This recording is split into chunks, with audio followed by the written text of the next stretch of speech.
La colère engendre des phénomènes dans notre organisme qui vont petit à petit nous détruire et nous affaiblir.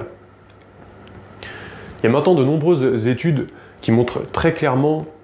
que la colère ou d'autres émotions qui vibrent plus ou moins à la même fréquence, que ce soit la peur, la tristesse, le stress, tout ce genre d'émotions, eh bien, nous détruit progressivement et peuvent même aller jusqu'à nous provoquer des brûlures d'estomac, des ulcères et d'autres problèmes de santé plus ou moins graves. Une minute de colère correspond à peu près à 4-5 heures du système immunitaire qui va être affaibli. Alors que le rire et la joie va provoquer et renforcer le système immunitaire pendant près de 24 heures. La colère peut même aller jusqu'à déclencher un côlon irritable, c'est-à-dire un côlon qui va être irrité, qui va être enflammé, alors que justement l'inverse, la joie, le bonheur, le rire, eh bien, va plutôt calmer ces symptômes. Plus on va ressentir ce genre d'émotion, et plus on va forcément impacter notre corps. L'esprit et le corps étant indissociables, eh bien, chaque sentiment, chaque émotion, chaque ressenti qu'on va avoir, eh bien, ça va tout simplement impacter notre corps. Par exemple, ces études montrent qu'en fait, eh bien, c'est le système immunitaire qui finit par attaquer justement ces parois de l'intestin, de l'estomac. En fin de compte, on peut être en colère à cause de plusieurs situations, et c'est souvent justement quand il y a une situation qui se passe qu'on n'avait pas forcément prévue et qu'on ne voulait pas forcément qu'elle se passe de cette façon, que justement, par exemple, on peut être en colère. On peut aussi être en colère si, par exemple, on n'a pas forcément d'objectif de vie. Étant un petit peu perdu, eh bien, la moindre chose va au final nous provoquer de la colère. D'ailleurs, la colère étant souvent produite par l'esprit, eh bien, comme le corps, l'esprit, pour être déjà moins en colère, a besoin d'être nourri. C'est-à-dire qu'il a besoin d'être nourri, par exemple, en faisant de la méditation, en répétant des mantras, en faisant de la prière, ou encore par exemple en faisant du lâcher-prise, en pratiquant le lâcher-prise. Mais il est aussi et surtout important eh bien, de le nourrir en apprenant par exemple chaque jour des nouvelles choses qui vont nous permettre eh bien, d'aller en direction des objectifs qu'on a à atteindre, ou justement de nous faire évoluer. Tout simplement, ça permettra à l'esprit d'être nourri et de limiter justement la colère qui pourrait être simplement le résultat d'un esprit qui manque au final de nourriture intellectuelle. Par contre, si bien sûr on nourrit cet esprit avec de la nourriture fast-food, avec des informations fast-food, bien sûr, ça ne sera que mauvais. Si c'est des informations qui sont portées sur la peur, sur la tristesse, sur le stress, sur le manque, sur tout un tas de choses qui sont négatives, ça ne fera au final qu'engendrer un mauvais état d'esprit et renforcer peut-être la colère qu'on peut avoir en nous. En tout cas, ça ne sera pas bénéfique pour nourrir notre esprit. Tout ça, ça va être au niveau de l'esprit. Maintenant, au niveau du corps, il y a également une nourriture qui rend le corps mauvais et qui nous provoque de la colère. Et cette nourriture, c'est une nourriture qui va être beaucoup trop acide. L'acide qu'on apporte par une alimentation beaucoup trop acide à notre organisme, eh bien, tout simplement, va engendrer que notre sang va devenir acide. Et le sang acide qui passe dans notre cerveau pour tout simplement nourrir notre cerveau, le faire fonctionner, va provoquer des pics de colère, comme si on envoyait une surcharge électrique, tout simplement dans un circuit électrique. Eh bien, ça fait péter un plomb. Et c'est ce qui se passe dans le cerveau quand on peut avoir de la colère, dont on ne sait pas forcément la source, dont on ne connaît pas forcément la source, et dont on n'a aucune raison normalement d'être en colère. Justement, sur un circuit électrique, il y a ce qu'on appelle des disjoncteurs qui permettent, si par exemple il y a une surcharge électrique, eh bien, de se déconnecter, de sauter de façon à ce que, par exemple, la maison ne prenne pas feu, ou voilà, qu'il y ait des problèmes au niveau de l'électricité. Bien sûr, dans le cerveau, il n'existe pas de disjoncteur, et c'est de cette façon qu'on peut d'un coup être en colère et péter un câble pour un rien, et c'est comme ça d'ailleurs qu'il y a beaucoup de personnes qui font des atrocités, tout simplement parce qu'elles ont un corps qui est tellement acide, que cette acidité, une fois qu'il passe dans le cerveau, eh bien, il provoque tout simplement une surcharge électrique, et c'est ça qui peut provoquer des colères qui sont vraiment incontrôlables et qui n'ont au final aucune raison d'être. Cette acidité qui est donc amenée par certains aliments qui se retrouvent dans notre sang et qui ensuite passe dans notre cerveau, eh bien ça peut provoquer des états d'excitation, de la violence, des insomnies, des migraines, et en plus cette acidité, une fois dans le cerveau, eh bien il va brûler les nutriments que le cerveau a besoin pour pouvoir atteindre certaines fréquences qui font eh bien, qu'on a l'esprit beaucoup plus clair, qu'on arrive mieux à réfléchir, mieux à penser. C'est d'ailleurs également ces minéraux qu'on a besoin pour pouvoir augmenter notre taux et notre fréquence vibratoire propre au final à chacun. Et c'est cette acidité qui va faire qu'on va être colérique, qu'on va être voilà, qu'on va s'emballer pour pas grand chose, alors que parfois eh bien, il y a de réelles raisons d'être énervé, d'être en colère, alors que tandis que des fois eh bien, il n'y a aucune raison. Et c'est cette acidité qui passe tout simplement dans le cerveau et qui provoque un petit peu cette surcharge électrique. Et comme en plus nos pensées créent notre réalité, puisque tout simplement nos pensées eh bien, sont de l'énergie, et donc elles créent ce qu'on pense créer notre réalité finalement, si en plus on est en colère, eh bien on va finalement avoir que des pensées qui vont être négatives, qui vont vibrer une fréquence tellement basse qu'on va attirer à nous et se créer une réalité qui sera complètement au final mauvaise pour nous et basée eh bien, sur une fréquence très basse. Ça peut être intéressant par exemple de pratiquer la respiration qui va être profonde et consciente pour tout simplement eh bien, oxygéner au maximum le corps, l'organisme, et en plus le cerveau qui lui en plus consomme énormément d'oxygène et qui s'il en manque eh bien, ne peut également que dysfonctionner. Le plus intéressant ici est certainement d'aller respirer de l'air pur et notamment en forêt, puisque tout simplement il s'y trouve ce qu'on appelle des ions négatifs et des arômes naturels qui permettent eh bien, au corps, au cerveau, à l'organisme dans sa globalité d'être en bien meilleur équilibre. Pour faire simple, les ions sont des fines particules qui sont chargées électriquement. Les ions négatifs qu'on va retrouver en milieu naturel, en forêt, voilà, en des coins qui sont vraiment naturels,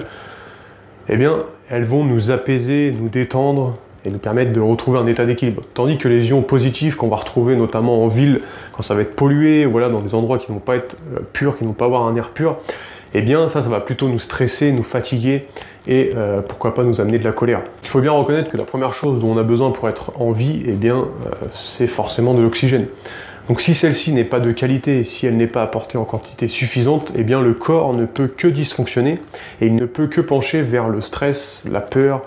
la tristesse et des énergies tellement négatives comme celle-ci qu'on finit eh bien, au final par être en colère pour absolument rien. Maintenant, il est clair que ça peut être pour certaines personnes difficile de retrouver un air qui va être de qualité,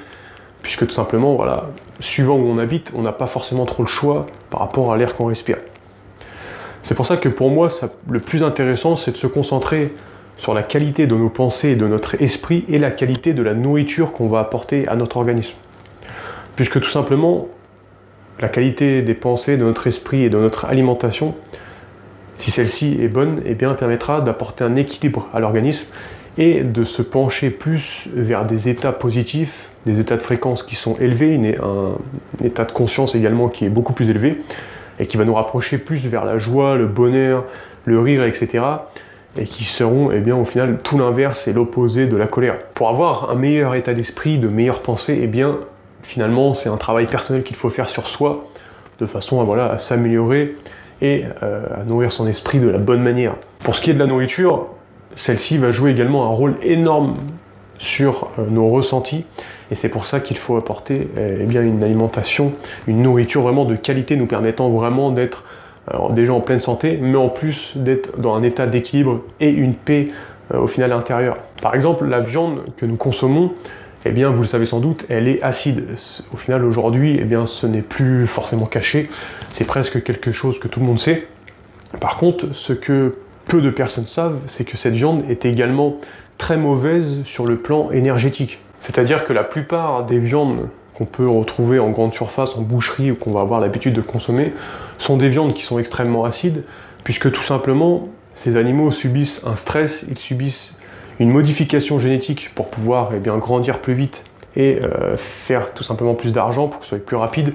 Ils sont également nourris avec des OGM, des organismes génétiquement modifiés qui ne sont pas du tout normalement censés consommer. Ils sont sous produits chimiques, sous vaccins, sous antibiotiques. Et tout ça, eh bien, sur un plan énergétique, sur un plan spirituel, ça rend leur énergie très mauvaise, et quand nous on consomme cette viande, eh bien c'est tout simplement notre énergie spirituelle à nous qui en est impactée. Au-delà du fait que ces animaux nous servent de nourriture et donc à nous nourrir, ce sont quand même des êtres qui sont conscients à la même image que nous, ou en tout cas plus ou moins. Et le fait de les traiter de cette façon, c'est-à-dire dans des cages, modifier leur ADN pour qu'ils grandissent plus vite, pour qu'ils produisent plus, les nourrir avec une mauvaise nourriture, leur injecter des produits, des vaccins, les stresser, etc., eh bien ça les impacte énergétiquement. Et ça, eh bien, au final, c'est très mauvais, que ce soit pour nous, pour notre corps, mais également voilà, déjà pour eux, pour nous, mais aussi sur un plan spirituel, c'est très mauvais. Et ça, d'ailleurs, on en parle très peu, puisque tout simplement, on ne peut pas le mesurer avec des équations, avec des calculs, puisque tout simplement, on ne le voit pas à l'œil. C'est simplement au niveau de la conscience. Mais à l'avenir, eh bien, notre conscience aura tellement évolué qu'il ne sera pas normal de consommer des animaux qui n'auront pas été respectés. Déjà, ça ne sera pas normal de ne pas respecter tout simplement les animaux. C'est d'ailleurs pas pour rien qu'il y a dans certains peuples, dans certaines tribus, le fait que quand on tue un animal, eh bien, on le remercie, ou on le respecte en tout cas. C'est simplement au niveau déjà spirituel et énergétique, afin que la viande soit quand même le mieux possible pour notre corps. En tout cas pour celui qui l'a tué. L'acidité dans notre alimentation est également provoquée par tous les sucres raffinés, par tous les produits bien sûr qui vont être transformés, par tous les produits laitiers, par tous les produits alimentaires comme par exemple les brioches, les pâtisseries, les viennoiseries, tout ça, tout ce qui est modifié comme ceci, eh bien ça produit de l'acidité dans l'organisme. Ça va être également toutes les céréales qui vont être raffinées, ça peut être aussi par exemple les huiles qui sont hydrogénées, qui sont transformées, les fruits qui ne vont pas être mûrs, qui vont provoquer de l'acidité, les consommer également en fin de repas, consommer les fruits en fin de repas, au final c'est très mauvais. Alors c'est marrant puisqu'on nous a appris tout l'inverse, qu'il fallait plus voilà, les consommer en dessert, alors qu'au final eh bien, leur digestion provoque de l'acidité dans l'organisme, si on les consomme à la fin du repas. Ça va être aussi également tous les sodas, mais aussi l'eau, si celle-ci n'est pas de qualité. Tous ces produits au final, eh bien, l'un après l'autre, ça va toujours amener un petit peu plus d'acidité dans notre corps et faire en sorte qu'on peut par la suite être beaucoup plus en colère et voilà, avoir des pics d'excitation, de colère qui sont au final incontrôlables et qui n'ont pas raison d'être. A l'inverse, l'acidité peut aussi venir par exemple d'une déshydratation, d'une activité qui va être trop intense, d'un manque de sommeil, du stress, de plein de petits facteurs comme ça de ce type qui peuvent voilà, apporter toujours un petit peu plus d'acidité dans le corps. C'est d'ailleurs aussi comprendre que la base du corps doit également être, qu'on appelle aussi le terrain en naturopathie, doit être également épuré de façon à avoir vraiment un équilibre entre le taux d'acidité et l'alcalinité du corps, et donc d'avoir un équilibre qu'on appelle notamment l'équilibre acido-basique. On peut d'ailleurs commencer par faire une cure de détoxification pour tout simplement réduire l'acidité du corps, puis par la suite eh bien, changer progressivement son alimentation pour apporter une alimentation de bien meilleure qualité qui nous permettra d'être en meilleure santé, de réduire l'acidité dans notre corps et par la suite d'être bien plus en paix avec nous-mêmes, ce qui forcément va limiter la colère qu'on peut avoir en nous. D'ailleurs, je pense personnellement que commencer par changer son alimentation pour calmer sa colère intérieure, c'est certainement l'une des meilleures façons de le faire, puisque tout simplement aujourd'hui, une grande partie de la population, si ce n'est tout le monde, eh bien consomme, enfin presque tout le monde consomme une alimentation qui est très mauvaise et que le corps n'est pas du tout censé recevoir, ce qui par la suite amène tout un tas de problèmes de santé, mais aussi des problèmes mentaux et voilà, de la colère et des problèmes de ce type. Alors si vous êtes encore en train de regarder cette vidéo, c'est que peut-être justement vous voulez en savoir encore beaucoup plus à propos de l'alimentation. Peut-être que vous cherchez à perdre du poids sans faire de régime, peut-être que vous cherchez à augmenter votre énergie, justement à retrouver un état d'équilibre et de paix grâce à ce que vous mettez dans votre bouche, peut-être vous mettre au sport, vous muscler. Eh bien moi ce que j'ai fait, c'est que je vous ai préparé en cadeau 6 vidéos de formation qui sont totalement offertes et qui vont vous montrer une vidéo après l'autre comment faire un changement alimentaire le plus simplement possible et le plus efficacement possible. Je vous invite à vous inscrire, c'est le premier lien dans la description. Vous rentrez votre email et un jour après l'autre, c'est-à-dire pendant 6 jours, je vous envoie une vidéo chaque jour pour vous aider progressivement. Regardez, c'est le premier lien. Moi, je vous dis à bientôt dans une prochaine vidéo. Ciao!